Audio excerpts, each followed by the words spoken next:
ఈ రోజు నేను తెల్ల చొక్క వేసుకుంటున్నానంటే దానికి కారణం రజకులు. మీరు నీట్గా ఉతికి తీసుకొస్తేనే టైంకి నేను షర్ట్ వేసుకుని ఆగే తిరగెళ్తున్నారు రోడ్ల పైన. ఎస్పెషలీ కర్నూలులో అయితే నా షర్ట్ రంగు మారిపోతుంది సాయంత్రం గల. కానీ మా రజక సోదరులే బాగా ఉతికి నీట్గా ఇస్త్రీ చేసి తీసుకొస్తున్నారు కానీ ఇంత అద్భుతమైన షర్ట్ వేసుకోగలుగుతున్నా. తెలుగుదేశం పార్టీ అధికారంలో ఉన్నప్పుడు ఆదరణ పథకం ద్వారా మీకు వాషింగ్ మెషిన్లు అందజేశాం. కానీ ఆ స్కీమ్లో ఒక పొరపాటు జరిగింది. అదేంటంటే వాషింగ్ మెషిన్తో పాటు 500 యూనిట్లు ఉచిత కరెంట్ ఇచ్చుంటే బాగుండేది. మీకు వాషింగ్ మెషిన్ ఇచ్చేసాం.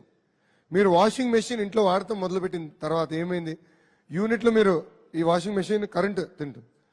కరెంటు వల్ల ఆ యూనిట్ స్లాబ్ మారిపోయింది. దానివల్ల కరెంటు భారం మీ పైన పడింది. సో అందుకే నేను ఇప్పటికీ చెప్పినారు మా రజక సోదరులకి, మేము అధికారులకు వచ్చిన తర్వాత ఇచ్చిన వాషింగ్ మెషిన్లు కానీ రేపు ఇవ్వబోయే వాషింగ్ మెషిన్లో కూడా ఆ గడపలకి 500 యూనిట్లు ఉచిత కరెంట్ ఇచ్చే బాధ్యత తెలుగుదేశం పార్టీ తీసుకుంటుంది. నంబర్ 1.